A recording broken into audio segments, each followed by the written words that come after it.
Artificial intelligence, it's not just changing the game, it's rewriting the entire rulebook. Today, we're diving into how AI is transforming everything from coding to content creation, and why becoming an AI generalist might just be the most valuable skill you can develop in 2025. Wow, that's a bold statement. But you're right. AI seems to be everywhere these days. What exactly do you mean by an AI generalist? Well, it's a term coined by Liam Atley, and it refers to someone who knows how to use multiple AI tools together, not just specializing in one area. Think of it like being a Swiss Army knife in the world of AI. You're adaptable, creative, and able to leverage different tools to solve complex problems. Hmm, that makes sense. So instead of being an expert in just one aspect of AI, you're learning how to combine different technologies? Exactly. And here's why it's so powerful. AI is evolving at breakneck speed. Just a year ago, we were amazed by chatbots. Now we've got AI designing products, generating viral videos, and running entire business workflows. By becoming an AI generalist, you're positioning yourself to adapt quickly and take advantage of new opportunities as they arise. That's fascinating. But, uh, where does one even begin with all of this? It sounds overwhelming. Great question. The story we're exploring today suggests starting with understanding large language models, or LLMs. These are the foundation of much of what's happening in AI right now. Tools like ChatGPT and Claude are essentially predicting the next word in a sentence, but they can use that ability to write essays, solve problems, and even engage in complex conversations. Right, I've heard of ChatGPT. But how do you actually start learning about these LLMs? The key is to start by understanding the basics of how they work and then practice using them effectively. This means learning how to prompt them. In other words, how to give them instructions that will yield the best results. It's also important to understand that different LLMs have different strengths. Some might be better at creative tasks, while others excel at summarizing information or handling complex workflows. So it's not just about using one tool, but understanding the strengths and weaknesses of different LLMs? Exactly, and that's just the beginning. The next step is understanding AI agents.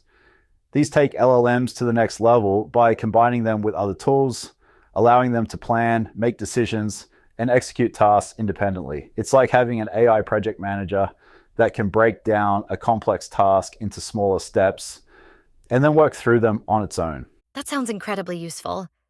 Are there specific tools or platforms you'd recommend for learning about AI agents? Well, our story mentioned tools like LangChain, AutoGPT, and even Zapier's new AI features as examples of platforms that are making it easier to build and use AI agents. These tools are opening up new possibilities for automation and problem solving that were previously unimaginable. Fascinating.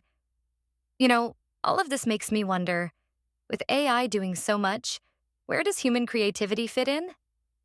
That's a great question, and it's something our story touched on. While AI is incredibly powerful, it's still a tool. The real value comes from human creativity and vision, coming up with innovative ideas, understanding your audience, and knowing how to combine these AI tools in unique and impactful ways. It's not about AI replacing human creativity, but about using AI to amplify and scale our creative abilities. Mm-hmm. That makes sense. So it's more about partnering with AI rather than being replaced by it? Exactly. And that's where things get really exciting. Our story talked about AI coding platforms that are making it possible for anyone to create software solutions, even complex ones like SaaS applications, with minimal or no coding experience. Platforms like Lovable.ai, Deeve, Bolt, and GitHub Copilot are democratizing software development in a way we've never seen before. That's pretty mind blowing. So you're saying that even someone without a technical background could potentially build a software product? Absolutely. And here's where it gets even more interesting. As building becomes easier, marketing becomes even more critical. That's why our story emphasized the importance of building a personal brand and using AI generated content to share your story and connect with your audience. Oh, right. I've been hearing a lot about AI generated content lately. What did the story say about that? Well, we're not just talking about AI writing blog posts anymore. We're looking at AI avatars that can deliver presentations, explain products, or even become the face of a brand. These avatars can look and act like real humans or represent entirely new characters. And then there's AI generated video, which is taking things to a whole new level. Wow, that's incredible. Can you give an example of how this might work in practice? Sure thing. Imagine you need to create a product demo video. With AI generated video tools like Sora or Runway, you could feed in a script and have a polished video created in minutes, complete with visuals, background music, and transitions. It's making professional quality video production accessible to everyone from small businesses to individual creators. That's amazing. It really does level the playing field, doesn't it? But I have to ask, with all these AI tools doing so much of the work, is there a risk of everything starting to look and sound the same? That's a valid concern, and it's something we'll need to watch closely as these technologies evolve. But remember, AI is a tool, not a replacement for human creativity. The key is to use AI to enhance and scale your unique ideas and vision, not to rely on it entirely. That's why becoming an AI generalist is so valuable. You're not just using one tool, but combining different technologies in creative ways. I see. So it's about finding that balance between leveraging AI and maintaining your unique voice and perspective. Exactly. And that's really the key takeaway from this story. AI isn't just a tool, it's leverage. By focusing on becoming an AI generalist and mastering these different areas, from LLMs to AI agents, from coding platforms to content creation, you're positioning yourself to take advantage of the incredible opportunities that AI is creating.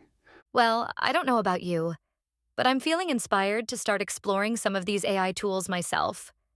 Any final thoughts before we wrap up? I think the main thing to remember is that while AI is moving incredibly fast, it's not too late to get started. Whether you're just beginning your career or looking to pivot, there's never been a better time to start learning about AI and how to leverage it. The key is to stay curious, be willing to experiment, and focus on understanding how these different tools and technologies can work together. That's great advice. And to our listeners, if you found this discussion as fascinating as we did, we encourage you to start exploring some of the AI tools and concepts we talked about today. Who knows? You might just discover a whole new world of possibilities. Absolutely. And that wraps up our deep dive into learning AI in 2025. Thanks for joining us on Gen FM, where we explore the stories and ideas shaping our world. Until next time, keep exploring, keep learning, and keep pushing the boundaries of what's possible.